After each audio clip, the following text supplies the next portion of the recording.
Hey y'all, welcome to Gadfly, the podcast about third parties, French candidates, and generally weird American electoral history. I'm Dusty Wilson. I'm Una O'Leary. Una, happy Paczki Day. Yay! It's the best day of the year. It's really wonderful. It's a great Chicago holiday where you spend the first 5 years of it arguing about how to accurately pronounce Paczki. Yeah.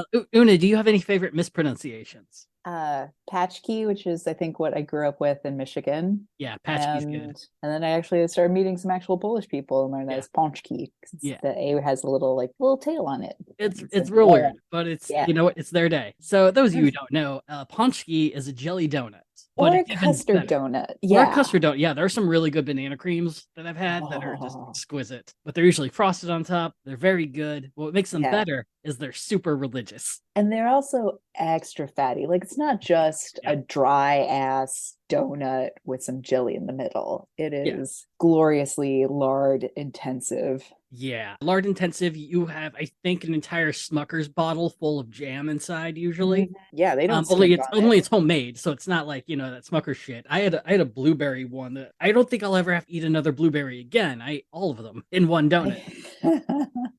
I will say I was a little disappointed coming to Chicago from Michigan because in mid-Michigan, at least, and I think like further into Southeast Michigan, we have what are locally termed party stores, convenience stores called Quality Dairies. And you can just get Paczkis like at your local convenience store. And then I come to Chicago, home of the Poles outside of Poland. And instead it's just like, oh, you have to go to Benison's in Evanston and good luck getting them. You have to order like a month in advance. And I was like, what is this nonsense? It's exaggerated. I did get mine yesterday morning and good for you. They're gone. Which is the point, because tomorrow is Ash Wednesday. Well, plus if you really want the good Polish Paczkis, you gotta go to Jefferson Park. I think has one that's like every day of the year they have Paczkis, and it's run by just two old Polish women. Noted. You gotta go out to the burbs. It's very weird for a city that's very Polish friendly. There are I think because all the Polish families moved to the burbs in subsequent generations. So it's not like Benison's is terrible at all. It's a good. No, they're delicious. It's just why am I going to Evanston? This is well, I will say on a side note, you can also get king cake from Benison's, which is one of my great guilty pleasures. But also I didn't know there was a little baby plastic Jesus inside the king cake, which if you get the slice that has a baby Jesus, you have good luck. It's good luck.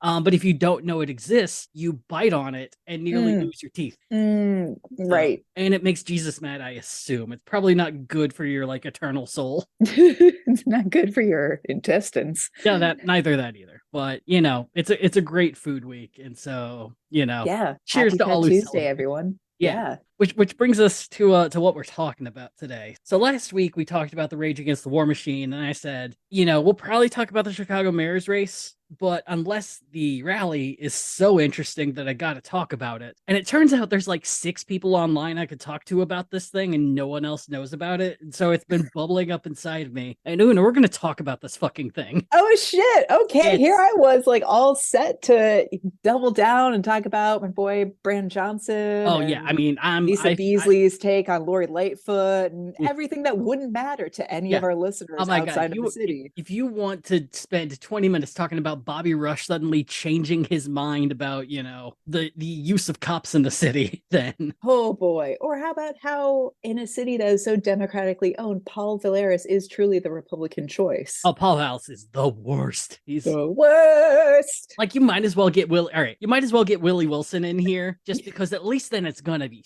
fun. It'll get weird. And he has an Emmy. He has a local Emmy. Shut up. This is what would have been in the episode. Willie Wilson won a local Emmy for a Christian evangelical singing contest. I want to say it was called Singsation. Yeah, and it won a freaking Emmy. And so, Willie Wilson. For him. I mean, his story's so interesting. We'll do an episode on Willie Wilson one day because he just will not stop running for office. He's run from everything from mayor of Chicago to president, and it's just... I had no idea. I only knew him as the guy who gave out free gas and fucked up traffic. Yeah. It turns out when you give people free gas at the gas station, it causes problems. Total Also, it makes mayhem. people really wonder why you're giving away free gas when you're a what's the word? A candidate. Not a good look, but another day, another time. So, what's going to make this episode very different is I don't have a lot of notes written down, but I do have a lot of timestamps because I recorded asterisks all of the rally. I looked into it. I was like, how do you record things when they're live streaming? Turns out YouTube makes it sound so hard. YouTubers make it sound like it's so tough to record a live stream. Well, it's fucking easy. You get a trial version of an app and you're good. I don't know what I'm gonna do in 15 days, but as of now, Well, yeah, you're gonna ask me to sign up for, yes. and then we're gonna ask Brianna to sign up Oh my for god, this app. Yeah, yeah. Whenever we need to record weird rallies, we'll run back to this. just get more and more friends. Like we're starting a multi-level marketing scheme. So I watched this thing. I did a little live tweeting, but there were a lot of other people, such as Molly Conger, who goes under Socialist Dog Mom, who's great if you really want a combination of reporting on riots and police brutality, but also two of the cutest little wiener dogs you've ever daggone seen in your life. So, like with her, Goat Gatsby, who's from the Richmond, Virginia area, was also there. He's the only man I've ever known to rock a mullet and a mustache. He does it well. Great. He Good called for Jackson him. Hinkle a dork and then walked away, which is just beautiful. And Hinkle responded with the F slur. So, let that set the Jesus. tone.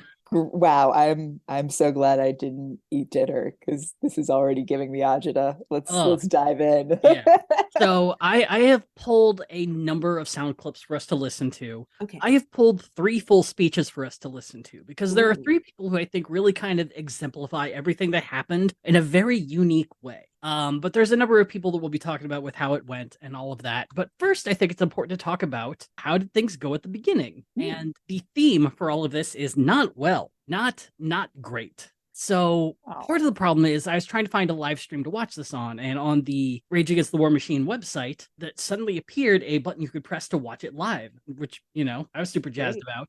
And I clicked on it, and it sent me to the People's Party YouTube page to watch it. For about 30 minutes into the rally, nothing played. It was Oh, just a static banner saying starting soon. okay. Was it streaming problems or did they just get started It was half an streaming hour problem, late? Oh, 100%. okay. Because I tried to go to the Libertarian Party's YouTube page, same fucking thing. Well, even worse, they didn't even have a page ready for the live stream. There was just nothing there. So for about the first 30 minutes, I had to rely on people who were doing live streams of themselves on their potato phones.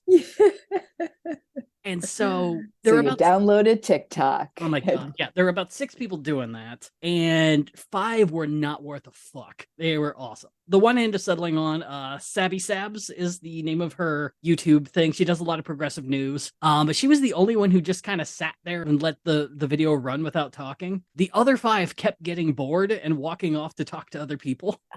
Oh dear. Okay. And so for the opening 2 speakers, Max Blumenthal, who's mostly known as the journalist who scooped Edward Snowden's releases, he now runs a website called The Gray Zone that is just pure Russian propaganda up and down. So he was the opener for some fucking reason. And then followed by Chris Hedges, who's considered like a journalist, philosopher, progressive shit, who, I only got to hear parts of his speech due to trying to find a stream I could stick with. And he sounds like he feels like he's very smart. Like, I think he knows what his IQ is, and the number is recent. Because, yeah, he was quoting Rosa Luxemburg and bringing up like a lot of old philosophy and shit, or at least I think so. It was hard to tell with the sound, but he got into a bit of trouble beforehand because he said he would not attend the rally if Nazis and Oath Keepers showed up. Oh, And and they this showed up? was, yeah, well, as we know, one of the musical guests, Jordan Page, wrote the theme Oh. song for the Oath Keepers. Oh, right. Yeah. And so Yikes. after that, Chris Hedges decided, well, everyone's welcome, and I'm not backing out. I mean, I guess, or you could have had some principles and like walked away. I don't know, dude. I mean, speaking of people walking away, though, we Ooh, did have a dropout before the event. ooh. Do you remember the rapper that I brought up named Supreme, one of the 3 potential good people who was at this rally? Yes. Supreme sent a cease and desist order to the Libertarian Party and Rage Against the War Machine about 2 days before the rally. Ha! Along with the Wu-Tang Clan that said, you need to take my name off this event, and any Wu-Tang symbolism or mention gotta be gone. Oh no. Was he never a part of this? Was this just a bad game of telephone? So this isn't like a Medea Benjamin Code Pink sort of thing where they're lying about Code Pink being involved, but Medea was going to speak. This was more along the lines that he actually got fed up that pedophile Scott Ritter being one of the talkers and just constantly compounding. But in one of his tweets that he made to the chairwoman of the Libertarian Party, Angela McArdle, he accused her and the Libertarian Party of stealing $5,000 from him. Yikes. Yeah. Now, he has said he's going to come out with evidence for this. I haven't seen it yet, so that's a lot of he said, she said. But she did say I'm that willing to believe him. yeah, but she did say your past irrational behavior has been noted. Ooh. And Ooh. remember, we still paid you $1,886, which brought up the question that a lot of people had. I didn't think the speakers were being paid. Right. It's like, so they're paid?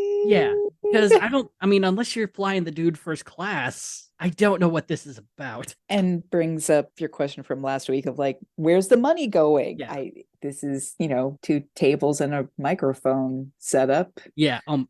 So Supreme is gone. He's out of the event. We did get to see what the $37,000 added up to for the sound equipment. And I'm going to try to explain this as best I can in theater terms, since I believe that's like the one thing that we could come together on with this. Mm-hmm. So there is a podium. It appeared to be like a clear lucite. Okay. 1 microphone off the podium, 3 floor speakers on the right, 1 to 3 floor speakers on the left, no stage. Oh no. But there was a green room tent. And there was also a giant, I guess, a projection screen and potentially a projector. I'm not quite sure what equipment they were using. And that's it. That's all I could see. I imagine there was a soundboard somewhere. Definitely was not in the crowd, which we will bring up. But this sounds like about as much equipment and presence as is given to like a gentrifying cannabis organization at Lollapalooza. Yeah. Like in the corner where there aren't stages is the like MedMen is set up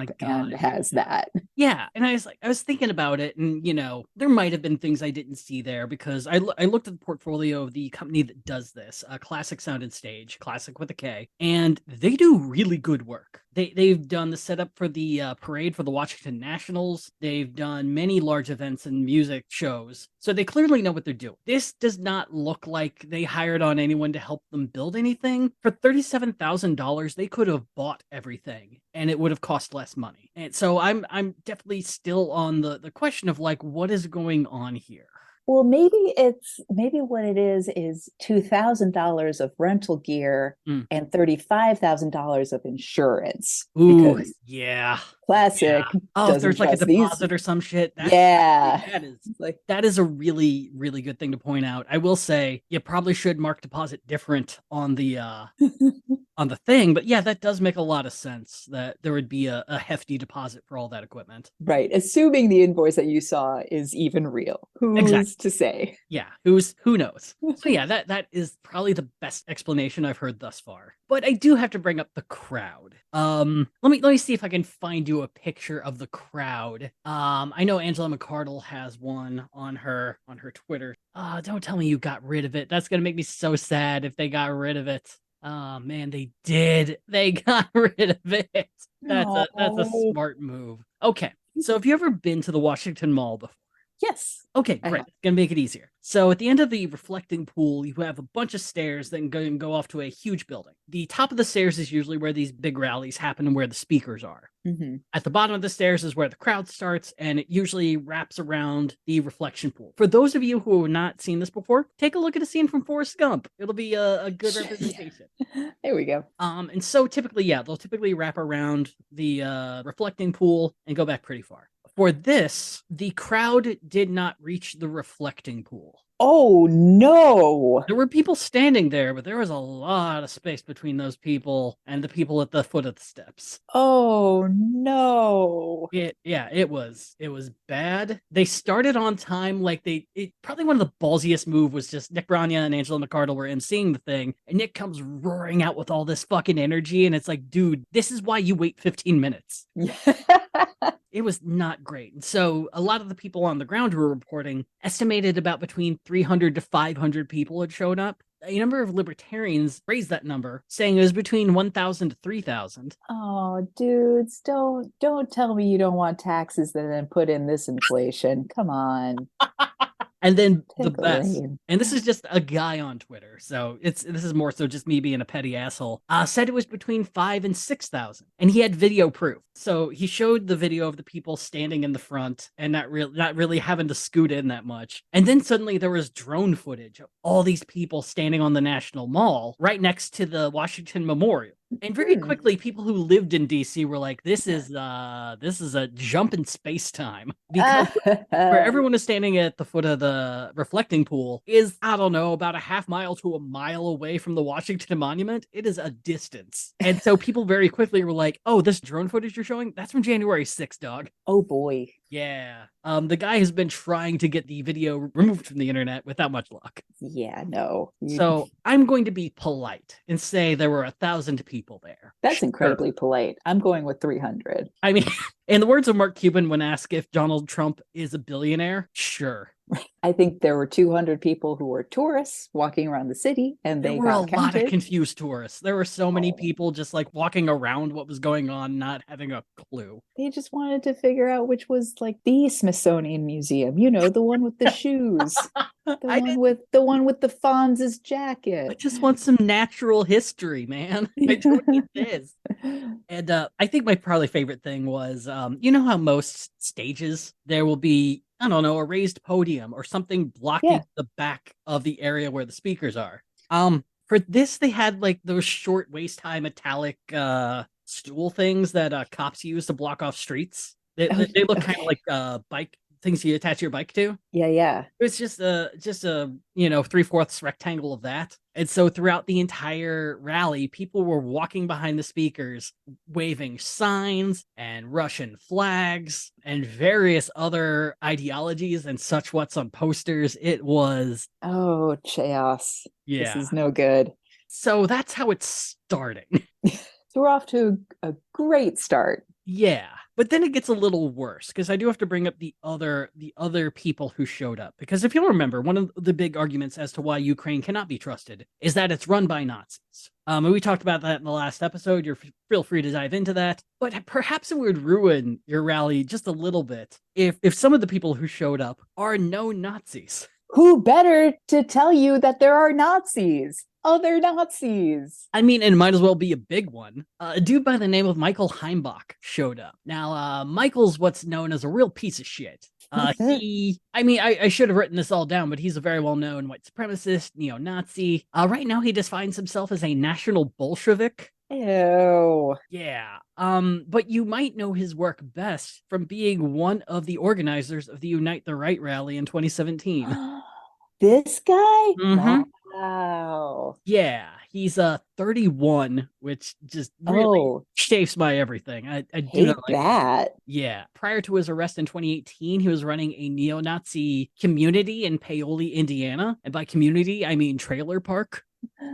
Damn you, Indiana. I mean, it's horribly cheap housing that will, if you need a community, there you go. But yeah, after 2018, he ends up losing a decent bit of credibility amongst the serious neo-Nazis. And he's kind of been trying to redefine himself since then. But right now, he's, quote, pulled back from the white nationalism and is more viewing himself as saying, quote, "I'm no longer dwelling on black and white, but the green that separates us." So he's figured out I can't really push race war, so I might as well pivot to class war. I'm still hung up on what was he doing that made him an unserious candidate in the eyes of other neo-Nazis? I think it's just that he got arrested and that the Unite the Right rally did so badly.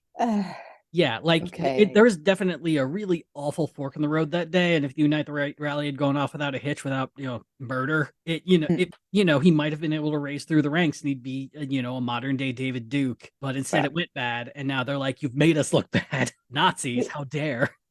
Yeah, you made us look bad. This was a perfectly great use of tiki torches.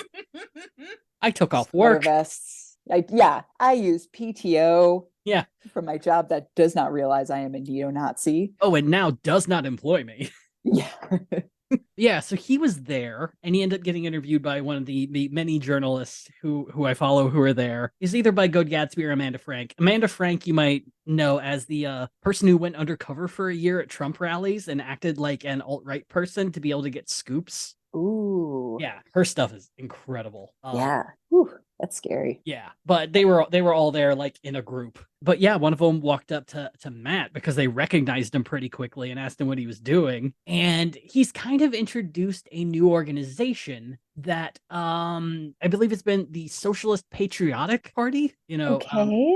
To use some lots online terms, Pat socks are essentially just ultra conservative communists. I hear Pat socks and I feel like we are a step away from the furry community. I mean, There's just something, it's like, oh, well, Pat socks. yeah, I hate that guy. He won't wash his fursuit. Oh my God. I mean, if you ever want to get in some weird shit, there's a whole story about how the furry community kicked out the Nazis. No, honestly, I hear great things about the furry community. Yeah. Like a lot of artists I follow online are always quick to say that's like whenever they open up their commissions, furries are generally like people who show up, DM, pay full price, tip well, and are just so happy for the work. And everyone else is just a monster who's like, why do I need to pay this much? And it's like, because I'm a living working artist. Right. And then they find out that like these people in the furry community are also like NASA engineers. I don't know. It's just like every time I hear, I'm just like, that's good for you. Yeah. I'm so glad. Well, with Heimbach, it gets slightly worse because he was invited to the after party that was going on that was being held by the Center for Political Innovation, which is run by a rampant sex creep named Caleb Maupin, who essentially got kicked out of his own group a few months ago and then just restarted it without everyone who accused him of being an abusive sex creep.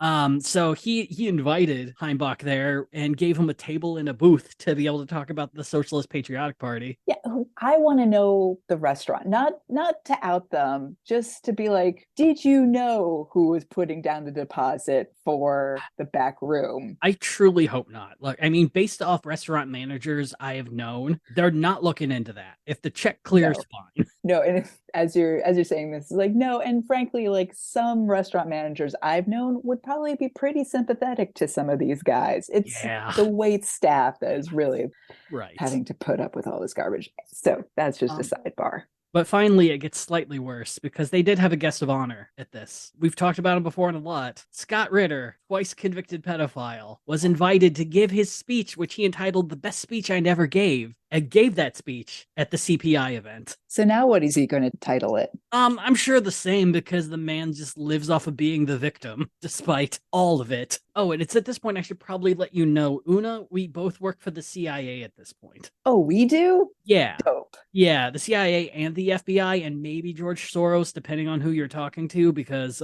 we did. I don't think we supported this rally at any point. We've actually probably said some mean things about it. I've tried to as often as possible. So yeah, we're agents in the FBI at this point. So clear your schedule. Great. Where's my check?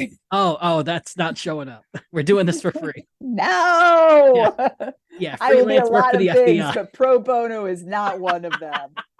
Yeah, I've seen your budget, guys. Come on. Yeah. So I think it's time to actually hop into the event. Like I said, I didn't hear anything with Blumenthal or Chris Hedges. I miss Cynthia McKinney, who we'd brought up as like a Holocaust revisionist. She didn't actually show up. She sent a video. Oh my God. The video audio quality from the stream I was watching was not good. Wow, that is aunt who sends you a card without money energy. Yeah. And so that also brings up the fact that of all the speakers, one in person is now a person of color. Yeah. So not the best look. But one of the themes I did end up seeing throughout all of this is that Lyndon LaRouche is now a main character. Yeah, I think I even started seeing articles in the various online journals I read talking about Lyndon LaRouche again. And I was like, hold up. Yeah, it was a lot of very mask off shit that was going on to the point that it's, usually if we're talking about the Schiller Institute, it's a really good way to hide the fact that it was an organization created by Lyndon LaRouche for his second wife to keep LaRouche's stuff going on and make art arguments. But it's a nice dog whistle for those who know about it. It's a great way to trick people into things if they don't. There were Schiller Institute banners throughout the entire event being waved in the background. One of which is my personal favorite. They're a universal road. They're international greenbelt essentially, where it is a road that starts at the tip of South America and then goes all the way around the world into Europe and Africa. Wait, it's a road? It's a road. So to connect all the roads that currently exist and to build new ones, they would have to build through the Darien Gap, which is right between Panama and Colombia, which is easier said than done because a lot of the indigenous community there does not want it. Right. A number of drug smugglers do not want it. Yes. And the jungle itself. Yeah. Yeah, the jungle is so thick. It would take billions of dollars even just to cut it down. Right. And then you got to pave it. And who knows how long Right. it's even going to last. Right. To say nothing, like the environmental horror of it, and then the fact that the jungle's going to do what it wants. Yeah. And then again, yeah, and then they're like, to connect Alaska and Russia, they're going to build either a bridge or a tunnel over or under the Bering Strait, which there have been estimates on how to do that. It's in the billions. If you do a bridge, you have to build them over the Diomede Islands, which is right between the international date line. Big Diomede's Russia, Little Diomede's is America, and Little Diomede has an indigenous Inuit community that does not want a bridge there. Yeah. Also, you can just take a plane. Right. I've seen Stranger Things. I know you can do it. Like why the steampunk energy towards this? Because you got to have a train to connect the world. China's doing it, sort of, but not really. Yeah, I mean, I guess to like fuck up the Uyghurs and Tibetans. And I mean, building giant cities with no one in it in multiple African locations and China, and it's working out fine. But my personal favorite thing is they do want to build a highway through Siberia and Alaska. I don't think they know how permafrost works. Yeah, like I also take great offense to that because it's like, you're talking about Alaska. If we could put a road through it, we would have. Yeah, there is a very good. Yeah. So take that note. When one of the top 3 ideas is bomb the glaciers, it's not gonna happen. Yeah, and it's there are multiple things that you can look at their map and be like, even if this is hypothetical, it's bad in a multiple number of ways. Yeah, but for them, that's like it's their big idea on how to unite the world. This is I feel like their growth stopped at the Hands Across America, whatever year that was. Yeah, it's like 85. Yeah. They're like, what if that, but roads? Let's go. Look, Lyndon just went to jail. We are freezing until he gets out. Yeah. And so there are multiple Schiller Institute banners flying in the background and things like that. But to make things more fun, Una, someone named Diane Sayre, who we talked about a bit last time, was there to give a speech. Now, Diane has run for Congress twice, run for Senate twice, once in New Jersey, once in New York in 2020, has never done well because she is a hardcore LaRoucheite and joined the LaRouche cult in 1988. I am going to show you the opening of her showing up. Good afternoon. I want to especially thank Nick and Angela. So I'm going to pause right there because this is my favorite sight gag of the whole rally. Una, what do you see? I see a pink sign that says senile. Oh, I'm guessing senile POTUS. Correct. And then a sign someone is holding up that says end the war before it ends you. And then what looks like a sign that's maybe supposed to be a large postage stamp. Yeah, I think it's supposed to be a zombie Biden. Okay. And it might be one of the better signs. And then the piece through development, which just looks like what Robert Moses would have done to New York if he had been allowed. I mean, it looks a lot like everyone who sat down to carve up Africa would have done. Just a bunch of brandy and straight lines. It's probably less noticeable as to what's funny about this because we haven't watched all the other speakers because I'm not going to make you watch 3.5 hours of bullshit. Diane Sayre is flanked by 2 men in suits and lanyards who have earpieces and black sunglasses. Very clearly, these are her bodyguards. There are former congresspeople here. There are former presidential candidates here. And Diane Sayre is the only one who brought security on stage. Amazing. But then meanwhile, like, as you were saying, like, there's just a dude like walking. Yeah, I don't know. I don't think clearly just trying to get to the other side of the reflecting pool area. Yeah. This is on the steps. I don't think that guy was there to begin with. He's just found a shortcut and no one's stopping him. Because really, what's better libertarianism than just ignoring places they say we can't go? I'll play a little bit of Diane Sayre. For pulling all of us together. And I am pleased that we have smoked out hundreds of FBI agents That's and us. thousands of NAFO trolls just by sticking together to oppose our nation from plunging us into the abyss of thermonuclear war. We are here because there seems to be no bottom, no boundary to the depravity of our own government. They would never do that. Has been violated repeatedly to the point that we can be almost certain that if we, the people, don't step in, we are headed over the cliff to nuclear annihilation. We are here because we've been living a lie, as poor Lady Macbeth discovered. Once you commit one crime, tell one lie, it multiplies until you reach your tragic end. That was the lesson from Macbeth, right? You just like, yeah, that's it. yeah, out damn spot. Why did Yeah. I lie? Yeah, Macbeth, fool me once, shame on you. Fool me twice, shame on me. Really was a fibber's tale now that I think about it. The other great thing is you've got the top chat going on, and Oh, yeah. too many people are jumping in positively on Scott Ritter. Yeah, it's the I tried to hide the chat early on, and then I just realized it was too hard for me to go back and fix it, and it is a mess. I would like to point out here Golden Socks, who has the Bitcoin symbol, has WTC 7 question mark. That is some 9/11 conspiracy shit.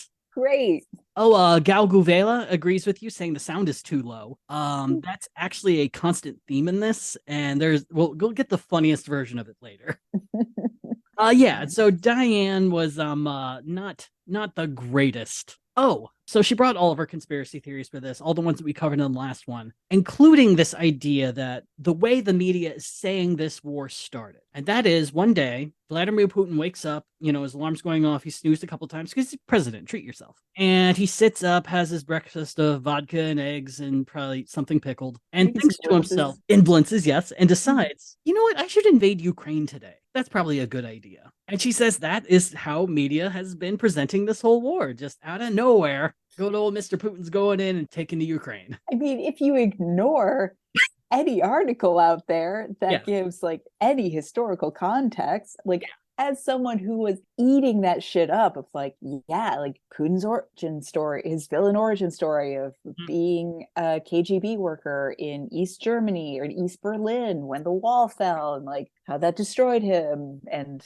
his grand ideas of the USSR and the Russian Empire, and now he's going to take Ukraine, and also here's the history of Ukraine versus Russia over the many decades and many centuries. Well, and the one thing they kept bringing up too with the war is that back in the early days of NATO, when East and West Germany reunified, a promise was made by the US government to not expand NATO further east than the new border of Germany. And that everything that we've been doing since, allowing in Poland and Czechoslovakia and all of the old Russian like the old like the former Soviet run countries. Yeah. But then they all started getting in on this, and then Ukraine was just the last straw of a broken promise. And the question but also, like, why was Poland knocking on NATO's door in the first place? Right. Like, why is Finland in the past year been like, hey, also us maybe too? Yeah. Well, and the big question I have is like, I do need to look into this. This was definitely one of those things where I realized at the last second this was some research I need to do. But the big argument against it is that America is telling all these countries what to do. But what if we said to all these countries, you're not allowed in NATO? Suddenly we're dictating what a sovereign nation can do and what they want. Very true. In an area where it actually matters. Like, what does it matter to us? We're just there to help out if shit hits the fan. But Right. for these countries that are literally on the border with Russia, Mm-hmm. you're looking, you're just like, you need to form a gang. Yeah. It's gang mentality. Yeah, people will bring up, that's how World War I started, with but missing the caveat that, yeah, all those alliances were private. They did not talk about them. NATO is very clearly public. When a country joins, it's news. So we already know who's aligned with who and why you don't attack them. Yeah. So, rabble, rabble. But then it gets a little worse. Starting here in this video, we have Nick Brana in the beanie hat, as is tradition, and Angela McArdle, who runs the Libertarian Party. So what he essentially is about to talk about is there have been these town halls, most notably run by AOC, where there have been sudden protesters about the Russian invasion of Ukraine, essentially yelling at her for sending money and voting to send money and weapons to Ukraine. The problem is the people doing this are being run by the LaRouche organization. Yeah, so it's a little astroturfy. Jose Vega. Who's heard of Jose Vega? Yeah, that's right. Viral videos disrupting AOC, calling her out at her town hall, all these other politicians, Biden, Obama. So guess what? We need a lot more of that. So that's what's going to come next. Jose is going to help us train people for that, and we got more coming up. Angela's going to talk a little bit about it too. All right, I hold up. I will give this guy some credit in that is some serious bar mitzvah DJ energy. Like he's got a crowd that doesn't know who the fuck this other guy is. He's got people who don't know what he's talking about, but man, he's gonna keep the energy going. Come on, let's go. Black Eyed Peas. Let's start dancing. Everyone I talked to who used to be members of the People's Party said Nick is one of the most charismatic people you will ever meet face to face, which is also why he is horribly dangerous. But yeah, I agree. Like he calls out Jose Vega, who is a LaRouchian. 3 people cheer at most. Yeah, I didn't hear that. I heard dead air. Over the next couple of weeks, we're going to be getting ready to go and protest at our congressional representatives' offices. We're going to train you with the help of Jose here so that you can go out and help us affect meaningful change and actually get some bills passed and get some things repealed so that we can get out of this miserable hell machine. My walkie's going off.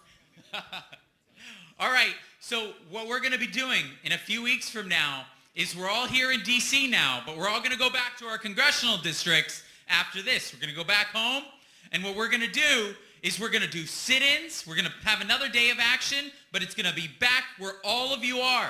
So we're going to do a day of action where everybody's going to go to their member of Congress's house, either their home or their congressional district office. You're going to do a sit-in. You're going to protest there, and we're going to bring it because the war is something that has been brought to our house, hasn't it? We can't avoid the war. We didn't get a vote. None of us voted to start this war, to start a third world war. None of us are cheering for a nuclear war. That's not our choice. Well, they need to feel that. So we're going to bring it right there. And so get ready for that. More coming from that in the next few days. Turning it over to Jose now for a couple minutes. All right, we can hold off and not listen to Jose because it's bullshit. But I just want to point out at some point during there in the chat, someone wrote in, "Is this grooming? I feel groomed."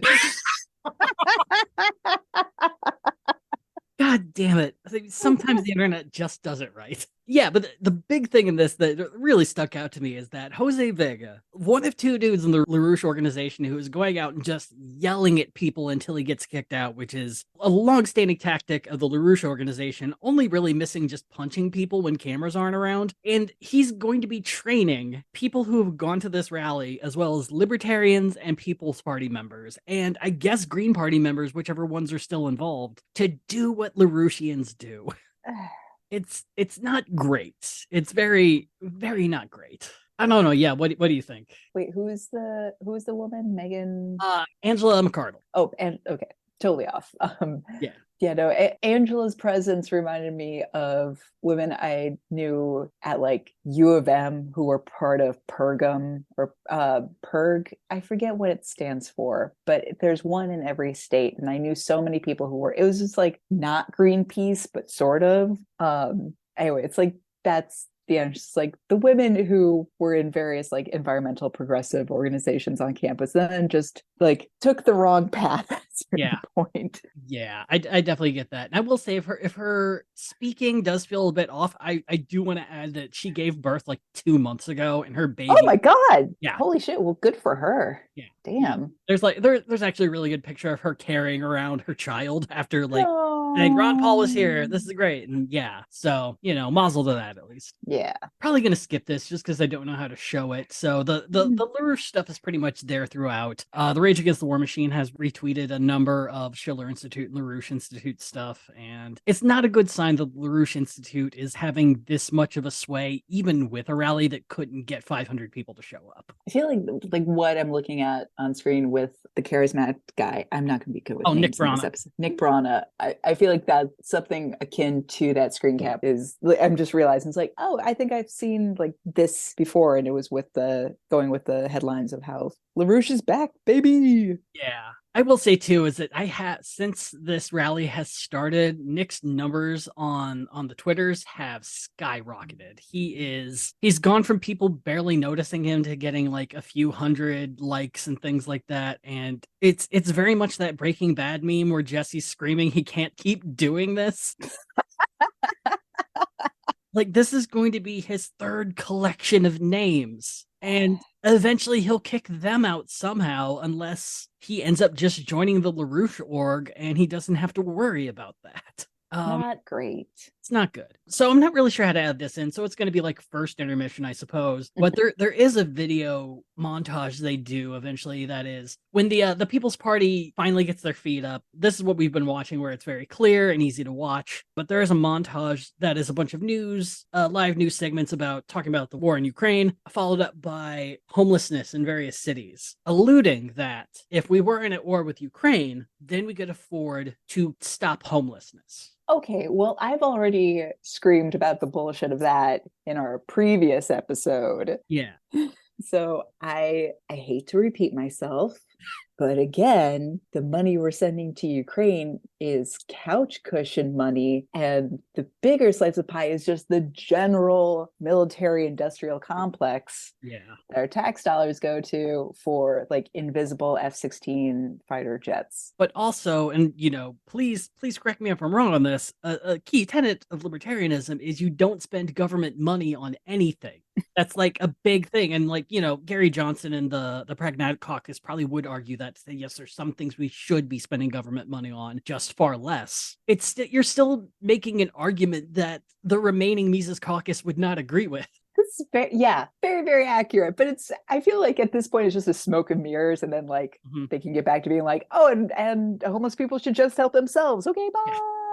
Yeah. So we're gonna move to our first speech. That we're gonna listen to the whole thing.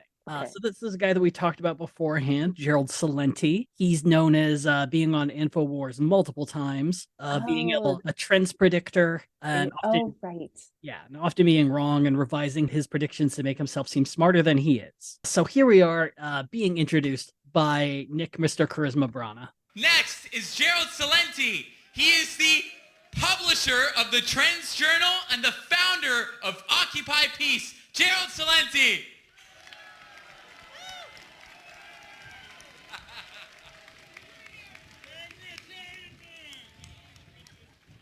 I don't know if it was Jesus, Muhammad, or Buddha, but one of them said, you better boogie before the lights go out because tomorrow is iffy. As a first joke, Una, how would you rate that? First of all, he sounds like those old rock and roll guys who get inducted to the Rock and Roll Hall of Fame, who are just, and I know that this is definitely a bit that John Mulaney does, but they get there and then they just like shit on the Rock and Roll Hall of Fame because that's so rock and roll. And he just sounds like he's coming out with like that kind of energy. Yeah, he's definitely silence. He definitely has an I'm from Brooklyn attitude. Yes. He might be from Staten Island, but he's definitely Italian, and he'll let you know. Oh boy. We didn't mention that he comes onto the stage doing what can only be, I'll describe it as a D'Artagnan boogie. He's like kind of dancing and kind of sword fighting. He's got the little pointer fingers out and he's going boop, boop, boop, oh boop. God, he's finger banging. Yeah. Oh God, I missed this. So we in the picture we have no hate nor war sign. That's classic. You have a Russian flag. Awkward. The guy who was waving that was part of the with Caleb Maupin's group. My personal favorite here, something inside so strong, and then a symbol. That's the People's Party symbol. I think they ran out of time to color it in because it's not done. Okay. I mean, either way, it sounds like a tea label. Yeah. Well, and from the people I talked to, can you guess how much that symbol is worth? Oh no, what? Yeah. It's like they had to pay a copyright on it? Oh, they had someone design it. Oh no. What how I have no idea. $5? Oh no, that if they'd have gone to Fiverr, they would have gotten a better design. $25,000. Yep. And then $12,000 went to this podium. The Swarovski podium. Yes. And boy, is it iffy. Rage Against the War Machine. Rage, I looked up what it means, to show that you are very angry about something or someone. He raged against the injustice of all. No, this is perfect. This is what they teach you in Toastmasters. You start with a joke, then you pivot to Webster's, but first you got to do a shimmy. I feel like I'm watching like Martin Scorsese outtakes for his next movie. This is an angry Joe Pesci being like, well, how would a senior give this speech? Oh I know, Webster's Dictionary. Joe, this is not your best work. You got to go back in retirement. I understand. Wow, and this guy's a trendsetter. This was an hour in. I believe when he started doing the definition, I screamed and walked out of the room. That's the only correct response. And that's what it is. Anger. I am angry. Man shouts at cloud. And he who is not angry when there is just cause for anger is immoral. Why? Because anger looks to the good of justice. And if you can live amid injustice without anger, you are immoral as well as unjust. What does that mean? I can't even like keep that in my head because I'm still looking at the chat scrolling by. Oh my God. Someone wrote he had to look up anger or he had to look up rage. And this other one by Kyle Smash, Gerald Smash. God damn it. Well, I guess we'll never learn how to not be unjust, so lost to the ether. That was from St. Thomas Aquinas. Joe Biden, that guy, you know, he says he's a practicing Catholic.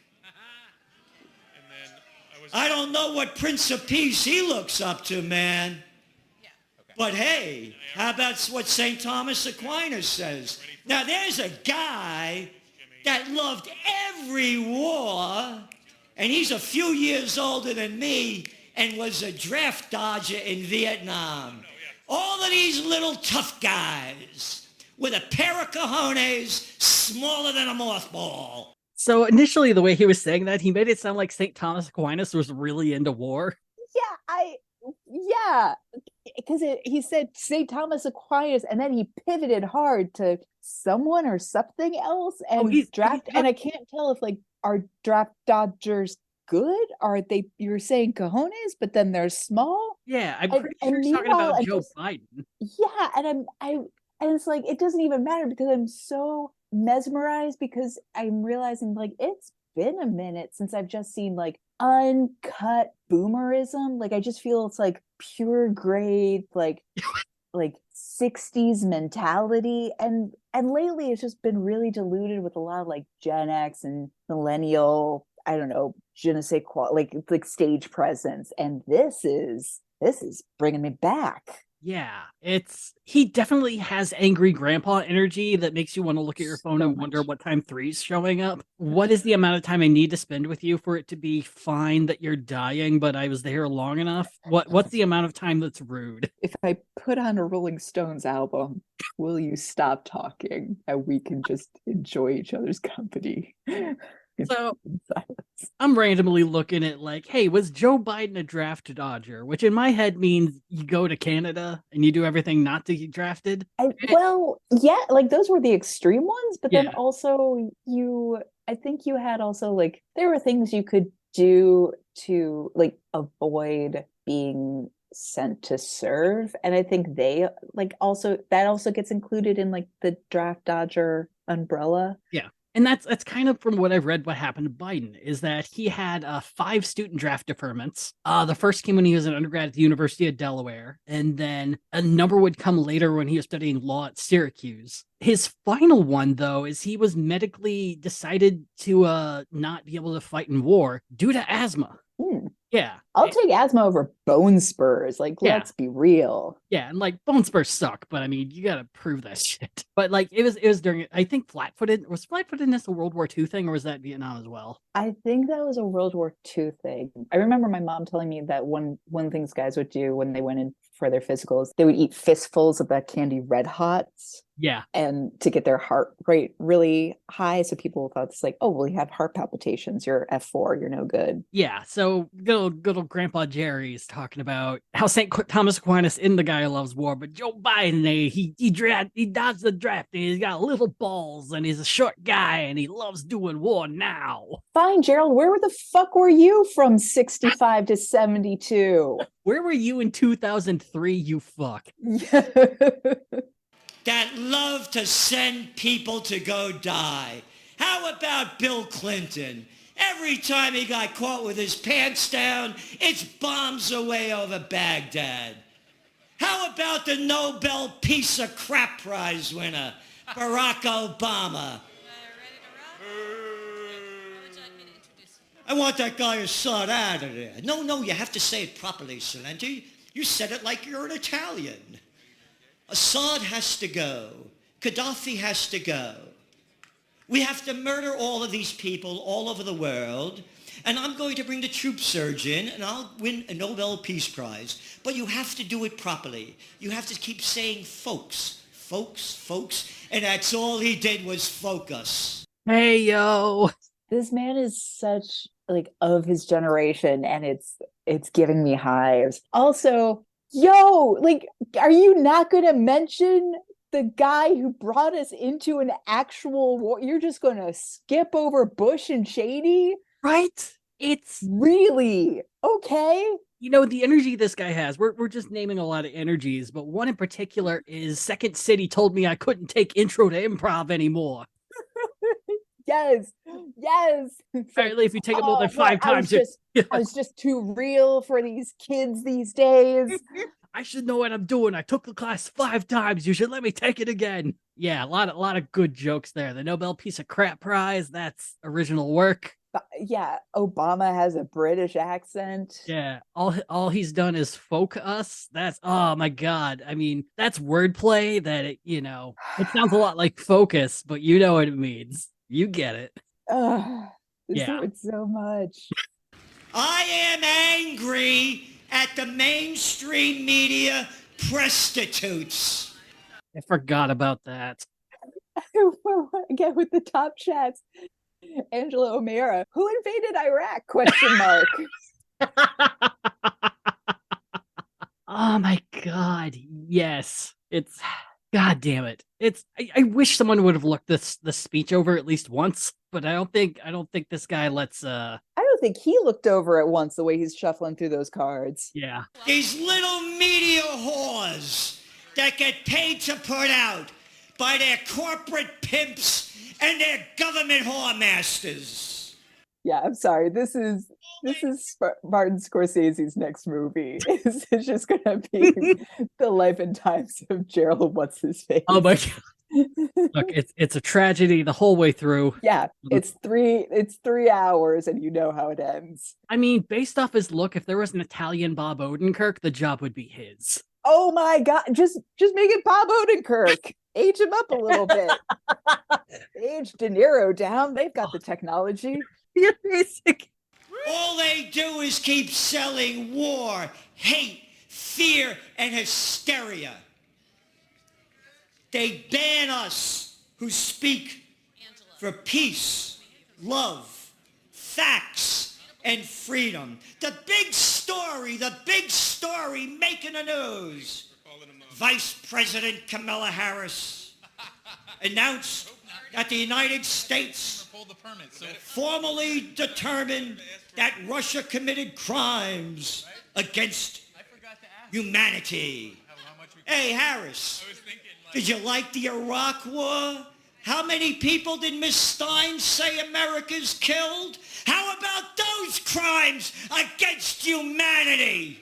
I would like to pause because you will notice he refuses to pronounce Kamala Harris's name correct. I mean, that is just like, I just assumed that from all these guys. But this does feature one of my favorite things that happens throughout the event, is that everyone who's mic'd up to speak doesn't turn their mics off when they go backstage, so you get to hear some really fun conversations when people are speaking. Who was laughing. Okay. Yeah. I also just love that the cameraman is trying so hard. So for those listening at home, Gerald like put out his hand in kind of a like emphatic gesture, but the cameraman responded by panning as if Gerald was pointing to something off camera and he really needs to be showing that, and instead it was just empty stage. It was beautiful. Yeah, so this one you end up having a conversation because they're starting to realize they might run over their allotted time, and the Washington D.C. Park Service is wanting to see some permits. Amazing. Yes, Parks District. There's another conversation that happens over someone's speech where they're trying very hard to find an Apple iPhone plugin, and another one where we might hear it later, but it's literally just some guy very loudly goes, "Trash bags." How do you go over time when you have nothing to say? We'll actually cover that after in a bit. Okay. And where's the Cartoon News Network, CNN? Oh, showing everything the crap spewing out of Kamala's mouth, but never showed every day of Americans slaughtering people all over Iraq.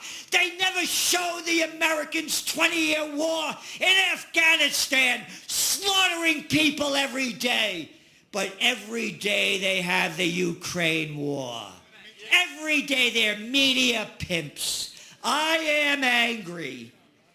Yep, because anger looks toward the good of justice and the Congressional Crime Syndicate running and ruining America by their constant warmongering deeds is immoral. They call where we are Washington. Guess what? Washington must be turning in his grave to see the little freaks that they call Congress, that they call Washington. I mean, the pretty general, low effort burn. The general of the Revolutionary War? Yeah, I think he means that Washington. British? Yeah. This is President Washington, a guy that crossed the Delaware, that really fought, not like you little guys playing president, not like you little boys and girls playing Congress. Can you imagine Mitch McConnell fighting, little Lindsey Graham fighting, little Adam Schiff fighting? George Washington warns us, his farewell address, no foreign entanglements. Which, yes, he did say that. And, you know, everyone ignored most of what he said after he made that speech. Like, please don't have political parties. Next election already had them. Yay! Don't go to international wars. And then we immediately went into the first Barbary War. It's, yeah. Someone in the chat said, he's going to break his hip. Yeah. It is our true policy to steer clear of permanent alliances with any portion of the foreign world. The nation which indulges towards another's habitual hatred or habitual fondness is in some degree a slave. Ladies and gentlemen, welcome to Slavelandia. I would love to hear your impression of that land. Oh God. I mean, I know I'm putting you very much on the not in a great position, but it's just so much bullshittery nonsense. Like it's a bad freshman essay to boot. yeah, I definitely read at least the front 10th of a civics book.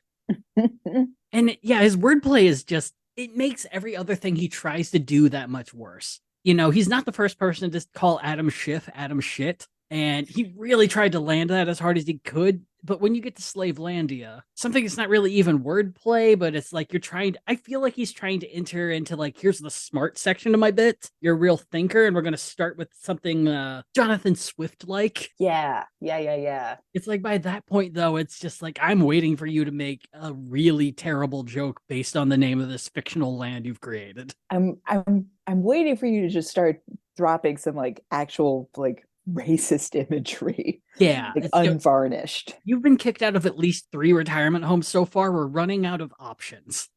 And home hospice is not an option. Gramps, you cannot come live with us, so something has to be done. Because that's what they've done to us. The plantation workers of Slavelandia. Jill Stein and others gave all the facts about how the war machine is robbing us of our money. And look at the lives of what's happening in this country. I launched Occupy Peace nearly a decade ago. And I've had a number of peace rallies. Our platform is honor the founding fathers, close up all of those bases overseas, and bring the troops home. Secure the homeland with our troops. Give them skills. Put them to work rebuilding our third world rotted infrastructure. And then finally,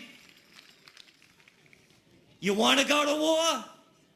Let the people vote. Let the people vote. Let the people vote. Let the people vote. Let the people vote. Let the people vote. No one joined in on that chant. No one joined in. There is no one. Silence. Nothing sadder in the goddamn world than everyone ignoring a chant. By everyone, you mean all 300 people there. Yeah. I think part of the problem is he went into a very serious mode there for a minute, talking about things where it's like, I mean, these are things I could ostensibly agree with. Like, all right, let's shut down international bases. I don't know what you mean by defend the homeland at home. It's something real weird. I'm getting whiplash from the good ideas and the really questionable ideas. Knowing that you hang out with Alex Jones, there's something about that idea that does not work. But yeah, he was very, very serious, and then he wants to start a chant out of nowhere, and you can't do that. There's a cadence to this shit. It's like, I know you have 5 more cards, sir. Like, what are we doing? What are we doing here? CVS offered to sell you the smaller pack. You should have taken their offer. Not these little clowns, these little gutless boys and girls that love to get us killed as they keep taking money in their pockets from the defense industry. Morons and imbeciles call it campaign contributions. Adults call it bribes and payoffs. Thank you all for being here. Thank you for what you're doing. United we stand. Divided we die. And thank you all for putting this on. Thank you. The New Hampshire license plate. Yeah. United we stand, divided we die. Yeah. Tailgate me, I'll kill you. It's yeah, I think between that and all of a sudden he's doing one final joke on campaign finance reform, it's just it's a common theme with everyone except for one, that no one at this rally knows how to write a speech. And like comedy writers, no one knows how to end a scene. Yeah, no one knows how to just get out. There's no stage manager just hitting the lights. Yeah, this is why Second City won't allow you back, is you won't leave the stage. You're yes-anding the little red light that's telling you to go. Yeah, so that's Gerald Celente. Scale of 1 to 10. How would you give that speech if you were at an anti-war rally? I was just gonna say, I was like, what is 10? What are the parameters here, sir? All right, let's say because 10.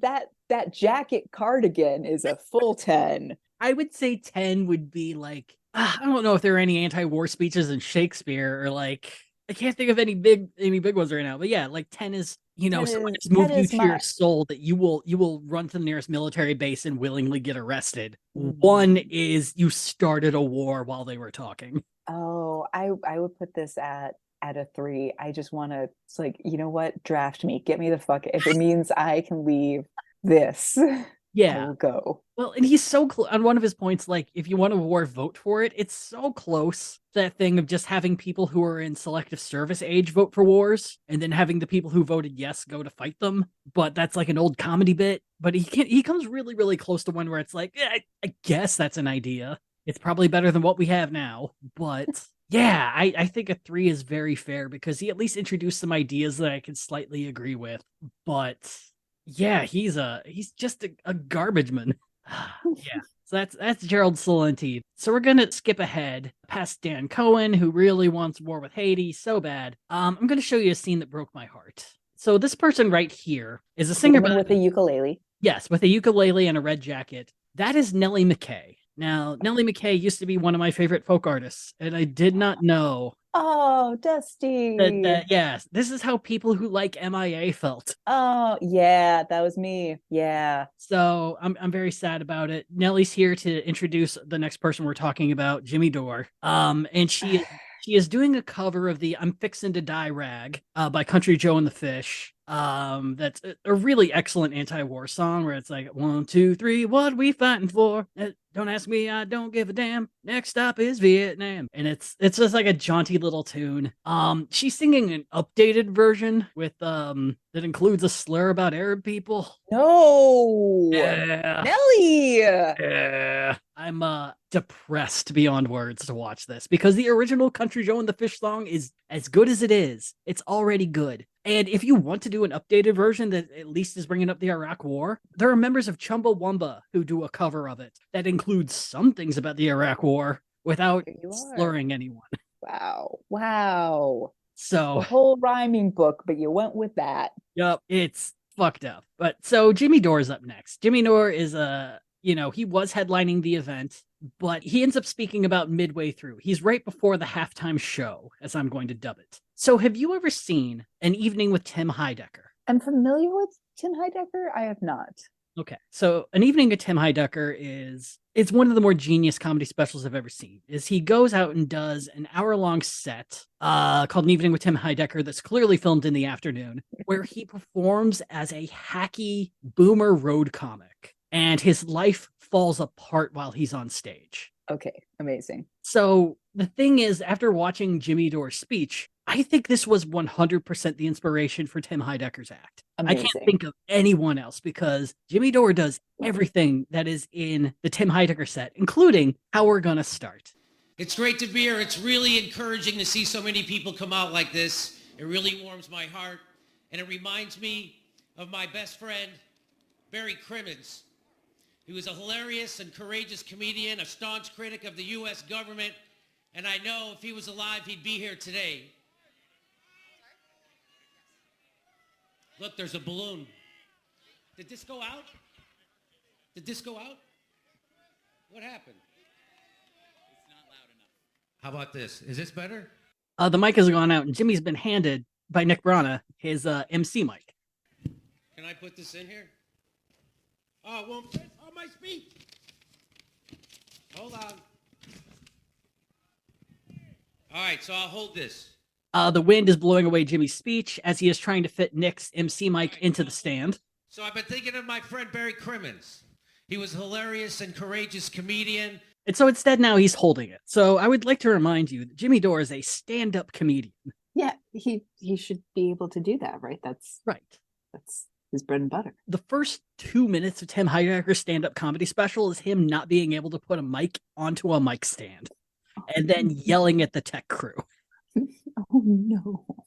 He was a staunch critic of the U.S. government, who I know if he was alive would want to be here today.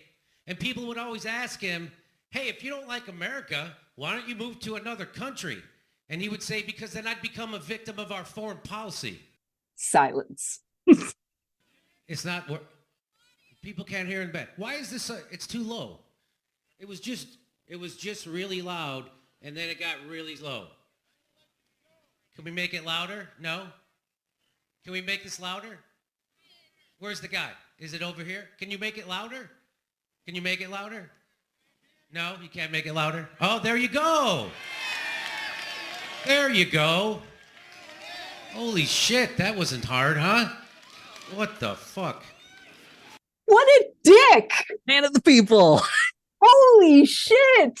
Wow, yeah, this is the comedian other comedians hate. And for that reason. Tim Heidecker can make that hilarious. Jimmy Dore reveals his inner self. So the best thing about this, well, then I'll just let Jimmy say it, because clearly I'm nowhere near as good a stand-up comedian as Jimmy. All right, I'm not going to start over, but I should. Start over? All right. So I'm reminded when I look out here of my friend Barry Crimmins, who was... This is the third time he's told this story. I can't sir, you didn't get a laugh line because it wasn't funny. He was a staunch critic of the U.S. government. If he was alive, I'm sure he'd be here today. People would always ask him, hey, if you don't like America so much, if you're such a critic, why don't you move to another country? And he said, I would, but then I'd become a victim of our foreign policy. Joke worked twice. Did it, though? No, it didn't. It's as Tim Heidecker says, I tell a joke, points the mic at the audience, you laugh.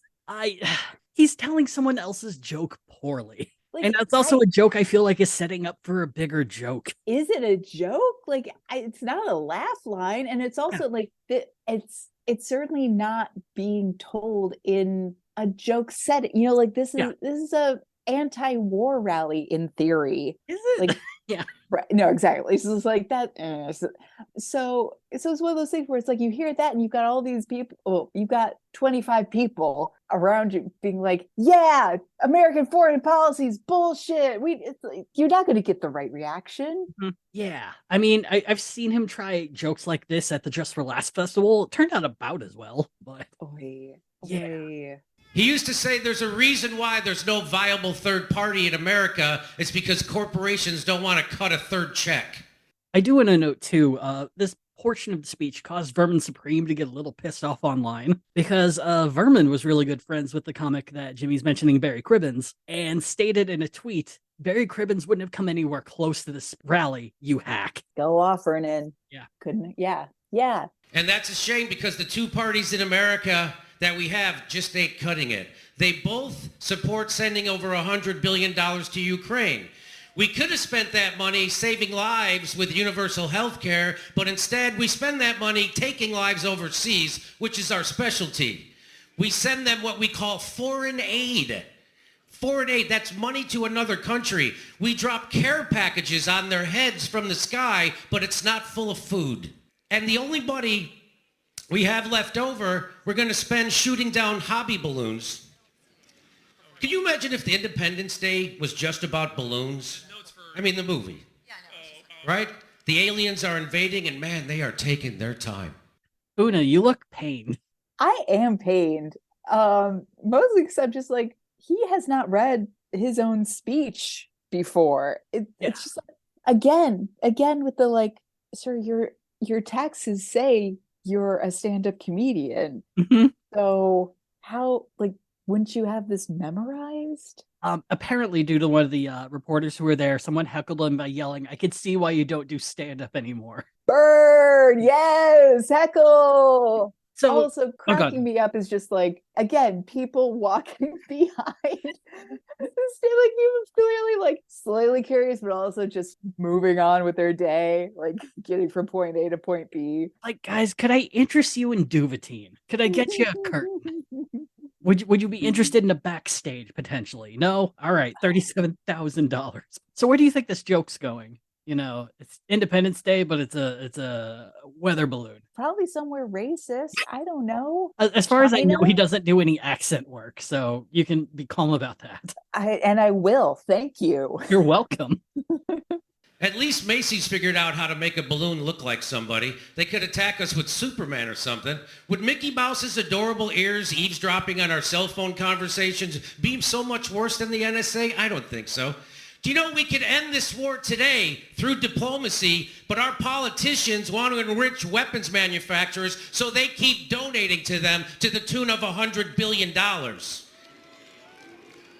Chris Hedges has called America a mafia state. Systems of governance that are seized by a tiny cabal become mafia states. The military-industrial complex and the Ukraine war represent an orgy of looting and corruption.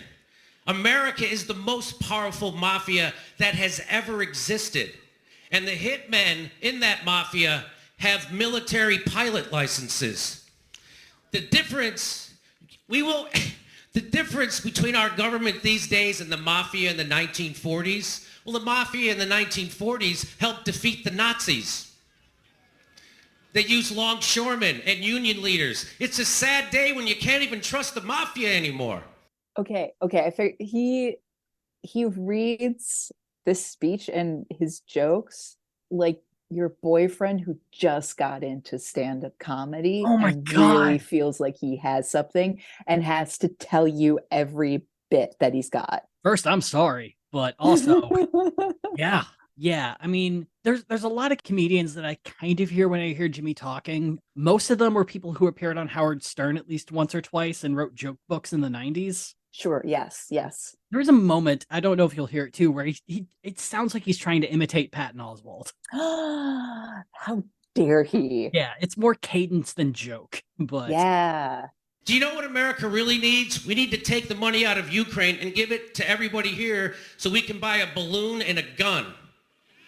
That's the only way we can settle this. We all need to be floating around shooting each other down out of the sky. Better yet, the guns shoot vaccine syringes. Yeah, that's America. Eat boosters, you motherfuckers. that was an almost Patton right there. I know. I totally get what you mean. Definitely. Oh yeah, Jimmy's also a COVID denialist and believes in ivermectin and is just he had a Well, whole of stand-up bit on course. COVID that's just not great. America is so corrupt, even our Peace Prize winners are war criminals.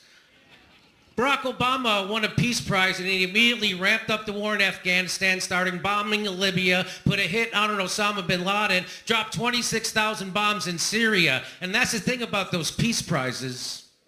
Nobody ever tries to win a second one. Silence.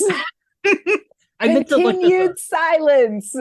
Gotta look up multiple time Peace Prize because I know people have been nominated multiple times. Also, people have won it twice. The Red Cross won in 1917, 1944, and 1963, and the UN High Commissioner for Refugees won in 1954 and 1981. It's angering. It's fucking angering. It's not even a good joke. I have a list of things we could have bought with that $100 billion instead of sending it to Ukraine for killing people. Instead of sending money to Ukraine, we could get President Biden a dog that knows where to lead him when a press conference is over. Silence. Oh yeah, we're about to enter the kind of the George Carlin section where he does all the best things Carlin does. He does a list and he does it slowly. Oh God. We sent enough money to Ukraine to buy everybody a tank of gas. For all the money we've given to Ukraine, do you know how many eggs we could buy? Almost a dozen. With $100 billion, you know, they could say you could end homelessness for $20 to $40 billion. We could have ended homelessness, then restart homelessness, then say we were only kidding, and then end it again.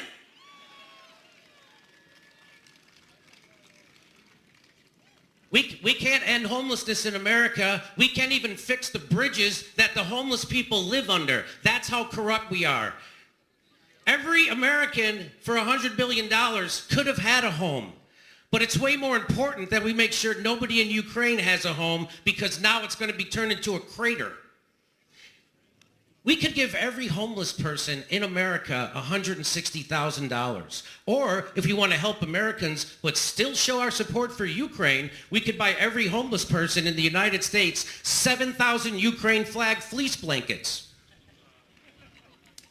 We could have used that $100 billion. $100 billion would have provided universal health care to all the people in Algeria, Botswana, Morocco, Rwanda, the Philippines, Sri Lanka, Thailand, Romania, Croatia, Mexico, and Peru. Oh, wait. Those countries already have universal health care. My bad. For the $100 billion, we could buy 2 FTX collapses.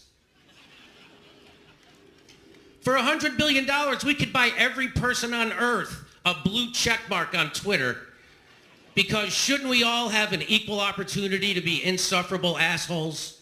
That's about as close as I think he comes to a joke landing. The only way this could be tolerable is if the joke was, you might be $2,000 million if... Oh, God. I would have watched Jeff Foxworthy doing these jokes in that tone for all the money. Like, yeah, this all we need now is a Letterman top 10 countdown. That's what this is. That's And we'll be... what this is. Yeah, and then we'll be truly relevant. I mean, have any of these jokes so far landed for you? No, they're not even jokes. There's just the angry rantings of an old man who definitely does not care about yeah, gun to his head, he doesn't give a shit about the homeless. Yeah. Like, this really feels like if boomers had a lull random period, it would be that. For $100 billion, we could get Chick-fil-A to stay open on Sundays and perform gay weddings. For $100 billion, we could buy an entire separate Russian invasion of Ukraine and have enough left over to pay Hunter Biden's monthly salary for the rest of his life. For $100 billion, we could break the Bank of England 3 times. We could buy every man, woman, and child in America an opportunity to pick something really nice from the Goop catalog. How is it still going? He did in that Goop joke with, yeah, I know I didn't get that joke either, indicating that he co-wrote this. 100%. 100%. I would bet all the money that his wife wrote that joke, and now he's just like, wives, right? On stage. For $100 billion, we could have the entire cast of Shark Tank dropped into an actual Shark Tank. We could pay for 90 Alex Jones lawsuits. We could buy a shit ton of balloons to spy on China and still have enough money left over for complete regulatory capture. Isn't that special? We could have gotten like 5 experimental drugs approved. For $100 billion, we could remake the Marvel Avengers movie with the entire original cast, but as a porno. I will say in the chat, someone did mention Goop is a fancy store. Which is a far better joke than anything I've heard thus far. This quality of jokes and the repetition of it is definitely giving me 90s flashbacks. And I'm like, to the degree that I'm just like, you know what? I am super glad we are where we are now in 2023. And I don't get to say that very often. We were this close to the wind saving us from this. All I had to do was catch this one page that's clearly full of jokes. Yes. And we would have been saved. In apparently Times New Roman 0.8 font. We could have spent that money on transportation, high-speed rail, but it was more important to fund the people who duct tape somebody to a lamppost with their pants pulled down. We could cure cancer, but Big Pharma wouldn't be happy with that because they prefer sick people instead of healthy ones.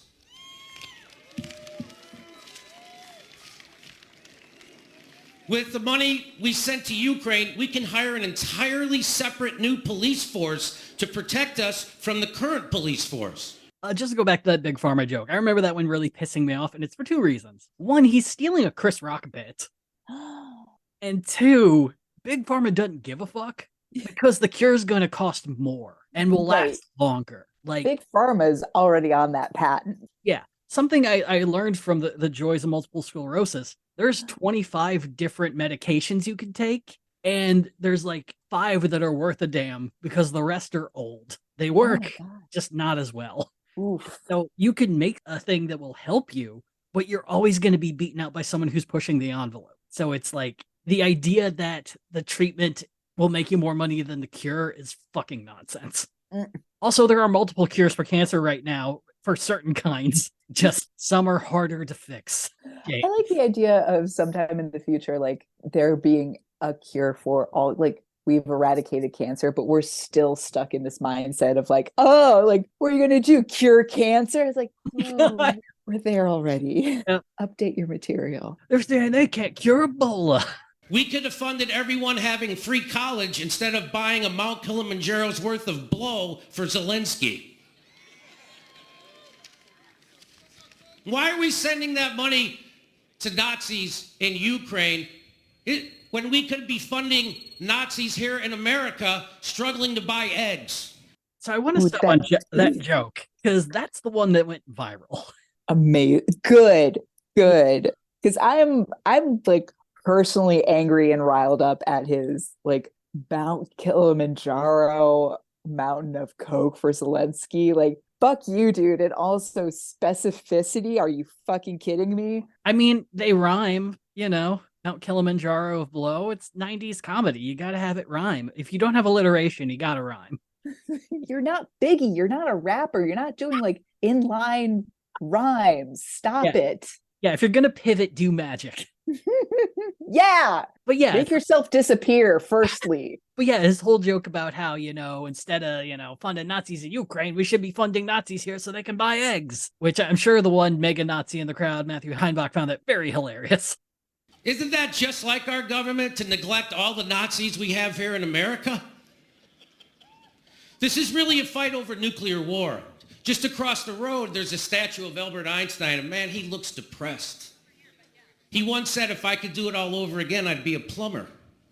You know why he said that? I thought it was because his toilet was always backed up. It was because the military-industrial complex used his science to kill people. They took Einstein's discovery and used it to melt the skin of Japanese civilians. Entire cities full of children and animals extinguished in less than a minute. Generations poisoned by radiation. Bombs today are much more powerful than those bombs we dropped on Hiroshima and Nagasaki. And I know there's some people who wouldn't show up to this peace rally, this anti-war rally, because of some of the speakers they didn't like on this stage. And I get what they're saying. They're saying, hey, I want to help stop a nuclear war, but not with those people. I get it. I'm the same way. My house caught on fire a couple of months ago, and when the firemen showed up, I was like, whoa, whoa, whoa. What's your views on Social Security and Medicare? I mean, I get this is a scary situation. My house is on fire, but first I need to get your stance on LGBTQ and gender-affirming surgery. I know my house is burning down, but are you vaxxed? I need to see proof of at least one booster. I like that the camera started falling asleep. Yes. Yeah, for me. Oh my God. Yeah, the "Are you vaxxed" part is definitely cribbing on Patton Oswalt. Yes. Yeah, definitely the same like voice modulation as you were saying. Mm-hmm. Yeah.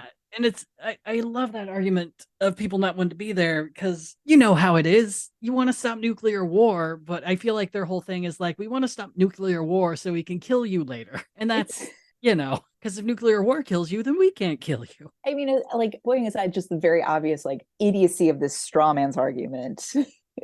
It's like, no, like this has nothing to do with nukes and everything to do with just Russian state propaganda, which certain like other speakers are enormous red flags to other normal people who are otherwise very anti-nuclear war. Well, and it's like he's not mentioning any way to go forward. He's just bitching. It's so much bitching. Just through hack nonsense. Just keeps going.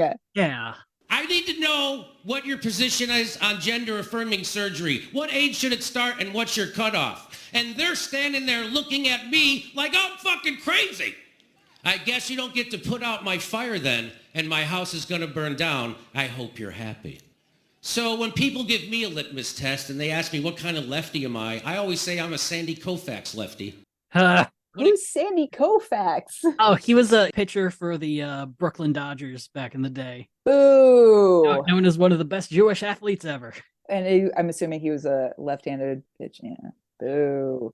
Grandpa jokes. When it comes down to survival, which this is, there is no gift basket with a card thanking you for your participation. You don't get everything you attended to like in a hotel, but maybe you do get to survive. And that's the whole point. Save the nitpicking for Whole Foods. The people who won't be attending today had never any intentions of doing so. And if it wasn't one of the speakers, it would have been the weather. It would have been because they have more important things to do than survive.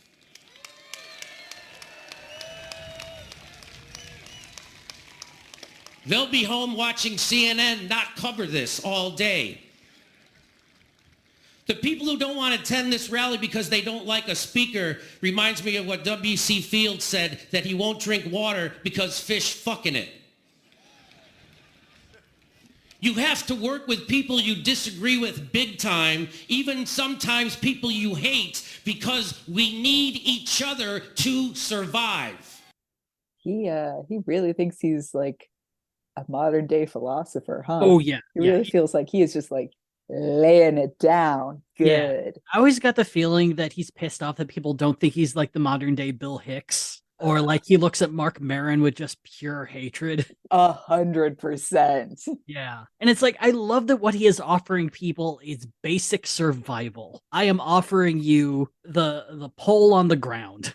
It's and barely that as well. Yeah. Like you have to sift through the million examples of what we could do with $100 million. Yeah. And the bitching around it. And then maybe. I'm reminded of the words of Frederick Douglass, who said, I will join with anyone to do good, but with no one to do bad. I don't know, Jimmy. Someone else wrote this schlock, so you worked with someone who did bad. I would also like to note that in the eyes of Frederick Douglass, they be teaming up with white supremacists and racists and Nazis and treasonous, seditious people. Maybe that's a definition of doing bad. Also, I looked over and you and I both made the same like head tilt back. Oh God, the minute he mentioned Frederick Douglass's name. With this thing, I got so used to people quoting Martin Luther King Jr. that I just kind of grew numb to it. But Frederick Douglass is a B-side of nonsense to be quoting. If Black Panthers can march hand in hand with the KKK down Las Vegas Boulevard to get welfare payments reinstated, we can join hands with the right wing, the libertarians, the left, the socialists, the communists, everybody to stop a nuclear war. All right, I have to pause right there because what he is referring to. Please, I immediately need you to explain on that. The Las Vegas thing I don't quite get. I'll have to look into that. But a huge thing that's been parroted on this side is that Fred Hampton, one of the greatest Chicagoans ever, had created a coalition of people, the predominantly Latino West Side, recent Appalachian movement up into Rogers Park and Uptown, and the Black Panther Party. And a lot of them are saying, because the Appalachian group up in Uptown had initially called themselves, I believe, Patriot Front or Patriot something. It sounded very racist. And they used the Confederate flag for them as a way of reclaiming what it used to mean to what it means now, is that they're fighting a war not to, bring back slavery in the South, but a war to bring back respect and not genuine hatred for anyone from Appalachia. And so the argument was this group that Fred Hampton brought in were racists, were neo-Nazis, and terrible people. When in actuality, the guy who ran that group, Preacher Man Fesperman, sat down with Fred Hampton, and Fred informed him, like, hey, here's why the Confederate flag sucks, and here's why your iconography is extremely hurtful.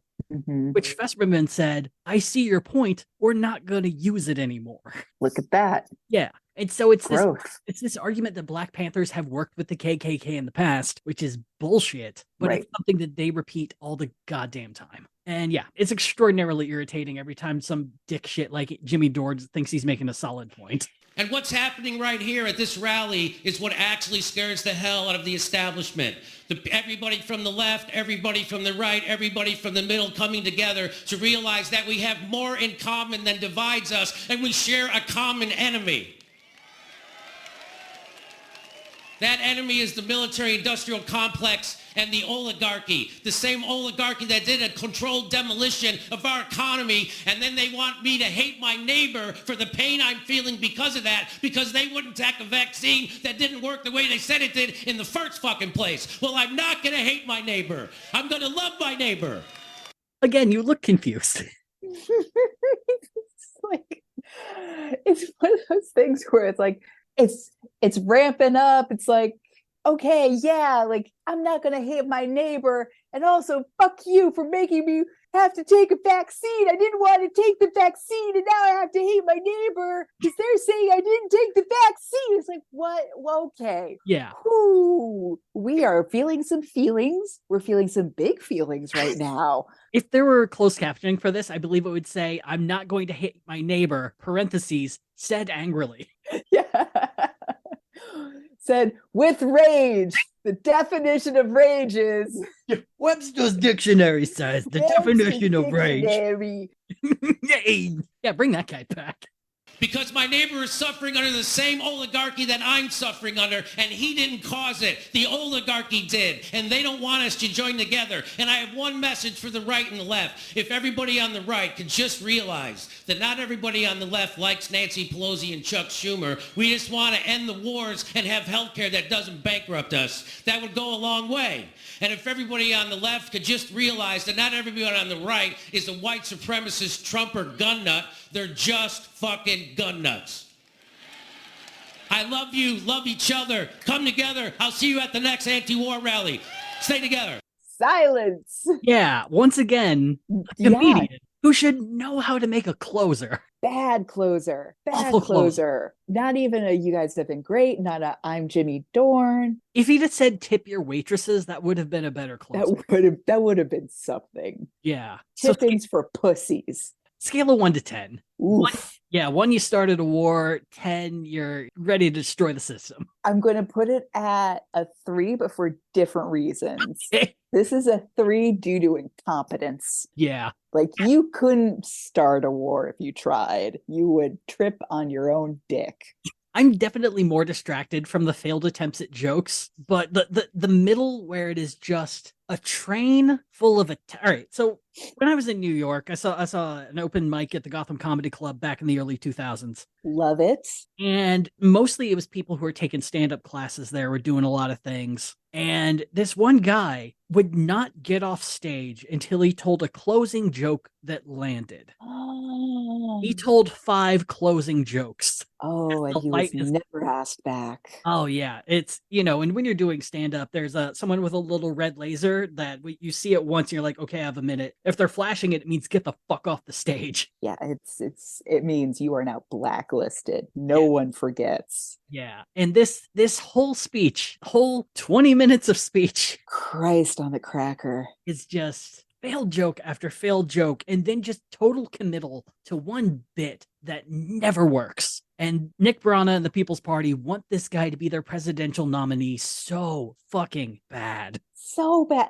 I mean, everyone needs to go to therapy, but they probably need to go to some, like, I don't know, serious deprogramming. Oh my God. Yeah, it's rough from a comedy perspective, to the point that I really can't even think about his anti-war shit. It's just because you're right, he bounces around from so many different ideas that it doesn't feel like he's really being honorable to any of the 10 demands of the rally. Almost everyone to a T at this rally, except for one, Anne Wright, when they mention Julian Assange, it's in the same tone as, oh shit, I forgot, bye.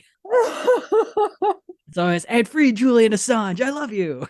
But Anne Wright spent her whole time talking about him. Jimmy doesn't mention him once. You would rather talk about COVID boosters, which I think kind of falls under the civil rights thing for the Libertarian Party, or at least the Mises Caucus as it exists now, and Nick Brana's People's Party. I totally forgot that there were points Yeah. that people needed to address, or it was expected that they would address. Yeah. And yeah, for these two, it has not happened really. It's just Zelensky does a lot of cocaine. Joke, joke, joke. Silence. Yeah, a lot of, I mean, a crowd of 300 people, small for a rally, huge for a comedian. And if you can't get laughter out of that, what the fuck? This is your best house yet, Jimmy. Right. So I'm not going to show this because it's 25 minutes, but as you can see on the screen here, we have two people. The woman on the right's Tatiana Moroz. She is a cryptocurrency folk musician who was on InfoWars back in 2013. And I'm back to hating the world we live in now, 2023. And the person on the left is Jordan Page. He is also a musician. He has, I will admit this, he has a very good voice for early 2000s nu metal. If he was the lead singer of Stained, I think they might have had more hits. Oh, okay. Like, he's honestly not bad. He has just a very gravelly voice that works for what he does. He's also an Oath Keeper. So, oh my God. So that's the Oath Keeper we're talking about.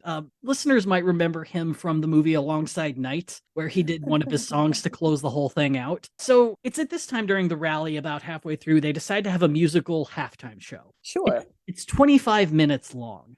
It's no Rihanna, but it is No. 25 minutes long. Yes. So, Rihanna during the Super Bowl, I think it's a very apt comparison because for the Super Bowl, she gets to do at least 5 to 6 medleys of songs. Yes. But she's fucking Rihanna. Yeah. And there are she dances, is. and there are lights, and there are podiums moving up and down, and she's pregnant. Doesn't give a fuck. She's gonna sell Fenty in the middle of shit, not even care. It is. She looks great. Yeah. And it's not my favorite Super Bowl performance, but it's still very goddamn good. And it's like, that is a tight 15 that she did. So what we have here is 25 minutes of Tatiana doing 2 songs and Jordan doing 3. Now, I would assume since they're both there during the entire performance, it's going to be duets the whole time. And it is not. Tatiana does 2 songs while Jordan plays acoustic guitar. Her closing song is Masters of War by Bob Dylan. With cease and desist letter to follow, I can only assume. Oh, certainly. I don't think Bob's going to be a fan of that. But that aside, Masters of War is a very good song. It succeeds in being a slower song while having a lot of righteous anger and fury in it. Sure. It's a good tune. But let's pretend this is an open mic. It's a 4.5 minute long song that could go to 5 minutes if you sing it a little slower. Yeah, and who doesn't want to do that? And you're at a rally. No one's going to get hyped. No one's going to have fun. The reason no one's going to sing along. The reason Rihanna gets to do 5 songs is everyone knows the songs. They're all fucking bangers. And everyone's going to fucking sing and have fun. Yeah. You finally got the gays watching football. And that's the only way this NFL can continue staying solvent. Right. And these two are doing 5 slow to very slow songs. By the end of their 25-minute segment, there is now like 30 minutes left to stay under the 3-hour requirements, and they have killed the audience. I've said Jordan's a good singer, and he has sucked out the energy. Yeah, you're standing out, and it's winter. Right. Like, at that point, you need a sandwich and a hot cocoa and maybe a nap. Yeah, it's, I heard this recently that Def Leppard, it was either Def Leppard, yeah, it was Def Leppard referred to opening bands as t-shirt bands because that's when you go and buy your t-shirt. Wow, that is harsh coming from Def Leppard, but he's not wrong.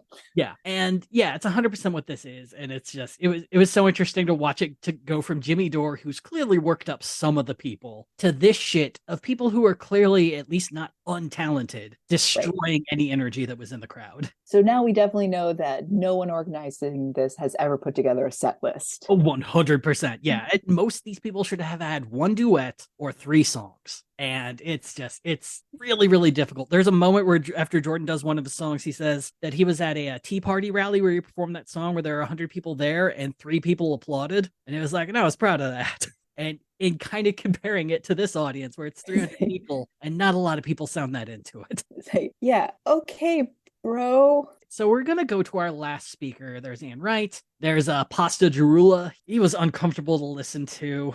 He starts with a joke. Oh, I do have to bring up Pasta Jarula as one of the guys. He's into election conspiracy theories, chemtrails, COVID conspiracies. He's paid very well by Russia Today and other sorts of Russian media outlets. At one point, he starts a chant of all wars are bankers' wars. which is a really popular anti-Semitic chant Oh, yikes. alluding that Jews start wars because Jews are bankers. Right. I mean, that's what J.K. Rowling taught me. Mm-hmm. Oh my god. And if you'll remember of the previous chants that were attempted where no one joined in, people join into his chant very fucking quickly. Oh my god. Yeah. Oh. So not the best, but we're gonna go to our last speaker. One of the few women who got invited, one of the few people of color who got to speak. She writes for the Gray Zone. Her name is Anya Parampil, and yeah, I'll have Nick introduce her here.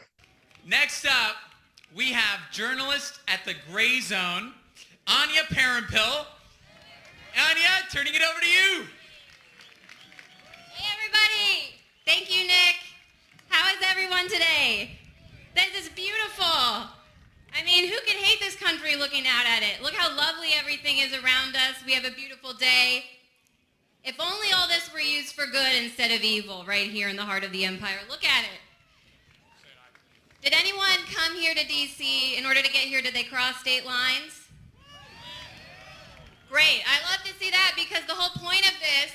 I have to stop there because that was one of the funniest things anyone said. It could have been the funniest joke. Because if you remember, the District of Columbia is its own place. If you're coming there from Maryland or Virginia, you're crossing state lines to get there.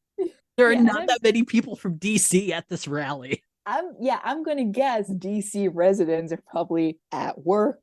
Yeah. Doing things with their lives. Mm-hmm. It's cold. You do not want to do tourist shit in the city where you live. And going down to the reflecting pool is some tourist shit. I wish that was a joke. To overcome barriers, not just ideological barriers or physical barriers as well, to come together and say that we're tired of this war, as many of the speakers have mentioned before me.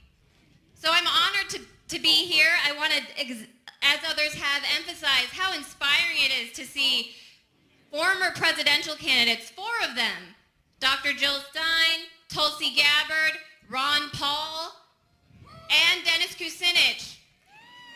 They each have their own flavor, but they all decided to show up today because they recognize that even though they each come from something different, we don't always get the opportunity to come together and show what this country is actually about, which is what I see in front of me today. I'm also disappointed that there are some people who couldn't share the stage with me today. Is Scott Ritter in the audience? That is a yikes. Yeah, she is the first speaker to bring up the Scott Ritter thing. Good to know Anya's totally fine with pedos. But you know what? She's not done. She brought, if you remember, a shotgun has 2 barrels. Today, I want to give it up to Scott Ritter. He unfortunately couldn't speak today, but I just want to point out that more than anybody on this stage, Scott is actually someone who knows what it feels like to risk and lose everything, and he did it in order to stand up to the greatest humanitarian catastrophe so far this century, the Iraq War. So thank you, Scott. Unfortunately, even though she's back here with us, you know her and love her. I do too. Medea Benjamin, a legend of the anti-war movement. She couldn't be on stage speaking, and I don't hold that against Medea because I understand what she's up against. But what I do reject are the individuals and the groups who, instead of asking to be a part of this or working with us, having a conversation, they invested all their time into attacking us, smearing us in the most cynical way. And the reality is, building an anti-war movement is not about building anybody's personal vanity political project. It's not about building even necessarily individual parties. It's putting all of that together over the one umbrella of ending the war.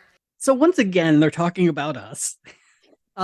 Yeah, so she makes a point. We probably should have just not questioned anything and got behind a convicted pedophile to stop wars. Right. For a woman who's clearly like herself sold out her own gender. Like that's the vibe I get from her. We don't have the luxury in the grassroots when we're fighting for something to say that we want to play clubhouse politics politics and that we want to sit in the same houses, talk to the same people that we've been talking to for, in some cases, decades, other cases, years. And everybody thinks the same, everybody looks the same. That's not fun, that's not growth, and that's definitely not building a movement. So I actually think it's great that people can come together and discuss the areas where they disagree. And, you know, we can debate whether or not teenage girls should have to share locker rooms or compete in athletics against biological males another time. Where is this going? Like, on the one hand, she's the person with the most stage presence, like such better stage presence than Jimmy fucking Dorn. Yeah. But then also it's just like straight rambling. Like, Yeah. like she's got 5 sentences on the phone that she's carrying Mhm. to like help of like what she should talk about. And she's just jazzing out there. She's just bebopping, scatting. Yeah, it's very much that Crow with comedy notes, but no one's in the audience to say get new material. I definitely get the feeling she wants her own show. And if this was her trying out for it, I'd ask her to come back later. Yeah. Be Take like, a you few know, you're classes. pretty, but yeah, you need to get stronger material. Yeah. Because the reality is, if the people who run this country right now continue down this path, those other questions aren't even going to matter. They're not going to matter. We all know the stakes of this war. And our job in the grassroots is to understand the stakes of the war and communicate to the people the stakes of the war and the cost of the war. And I mean all the U.S. people, regardless of what they believe in on other issues. We are all affected by this, not just in terms of the taxpayer dollar cost. I mean, we should be communicating to people that the price of gas at the pump, the price of the food they're buying right now is all tied to this war. Yes. Yes. I figured it out. This Okay. is the Wario version of the Clueless scene where Cher has to get up and explain why the Haitians should come to America. Yes. Yes. This is the Bizarre World Bad Jerry version. Yeah. Yes. You think sanctioning Russia's oil means that Russia's not going to make money off their oil? No, it just means we're sanctioning ourselves, not able to buy that oil, and then suddenly the price of oil goes up. I wonder why that is. I would like to know. Okay, we go sanctioned ahead. the oil, but we're not buying it. That's part of why Yeah, we're we sanctions. got oil. We're good. Also, Yeah. I hear shit like that, and she's young enough that I'm just thinking like, there's a macroeconomics professor somewhere who like heard about this from another fellow student, and it's like, God, I taught you. Yes. I gave you a B+. What is this? Yeah. I know you were close to an A-, this. but that doesn't mean I wanted you to forget this shit. What the fuck? Yeah. It's about communicating the stakes and the real cost to people who might see the war itself as abstract. But it is also, I think, about being serious about what we're actually living through right now. I hear a lot of people talk about the lead up to World War III, and that's what we're experiencing right now. Hello. So up to that hello. What happened? Yeah. Yeah. So this is the soberest drunk conversation I've ever listened to. Like, all right, look, what I'm really talking about is that you know why gas is so expensive? Look, gas is expensive because Yes, she's a right-wing girl you got stuck talking to at a party. yeah. That's Cecily Strong Fuck, character. yes. Yeah. Really does have that feeling, and it's like if you want to be doing this, you can't get distracted by hecklers. You can't do it. I know it's a small crowd; you'll hear everything. Mm-hmm. I would actually argue that we're already living through World War III because the world war that we are going to experience, or that we are experiencing in our generation, is not of the same nature as the world wars past. There's not trenches. The nature of the war is different. The battle is different. It's a hybrid war. They have economic sanctions that they levy as part of this war. They wage a media war through your mind now, not just on the television, but through social media as well. And there's a proxy war. There's a covert aspect, which is what we're seeing play out in Ukraine. I love that all she's doing is explaining the Cold War. You could have a cake war. They have cake wars now In the media. in the media through your mouth when you eat the cake. There's an info cake war on for your mind. Don't think for a minute that it's a war between Ukraine and Russia. It's a war between the United States and Russia, and our leaders openly say it. You've heard them all. The biggest cheerleaders of sending more war to the front line in Ukraine always make this really odd point. They say, no, it actually is a good investment because we can give them the money and they'll fight the war and we don't have to. Quote missing.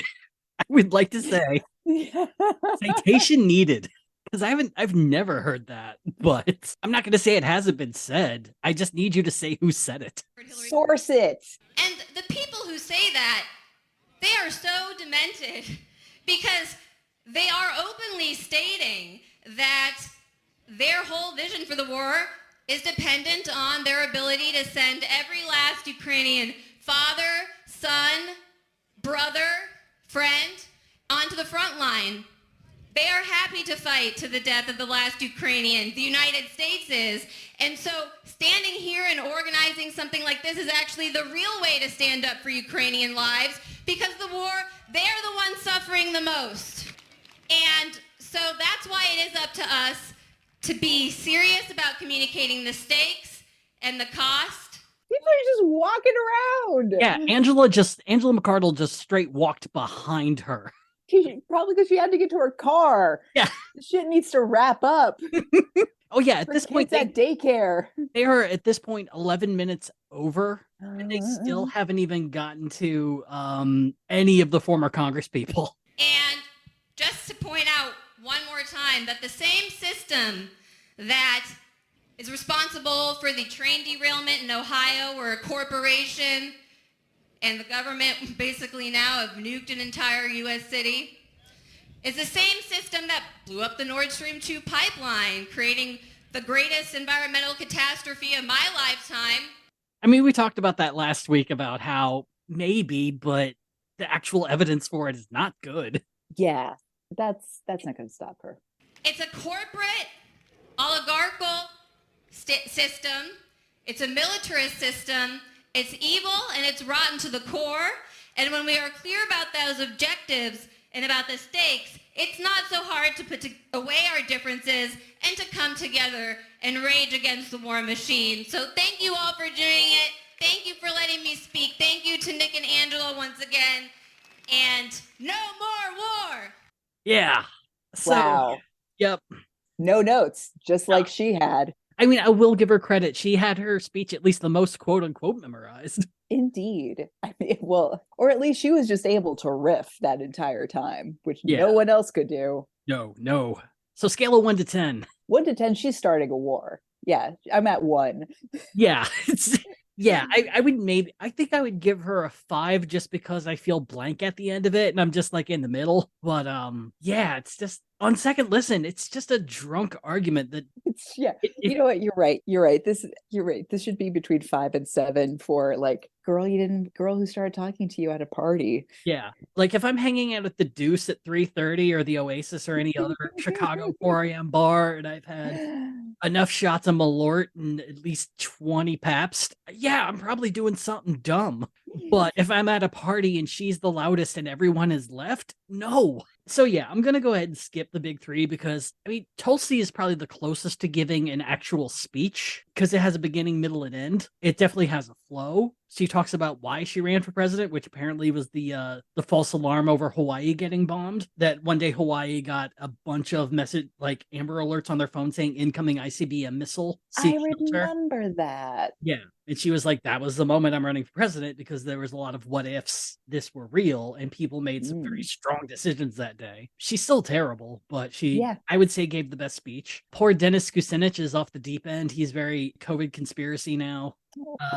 Very Trumpist. I feel bad for Ron Paul. He sounds like he didn't know he was there. Oh, He was, yikes. it sounded like he was trying to remember a speech that he gave in 2009.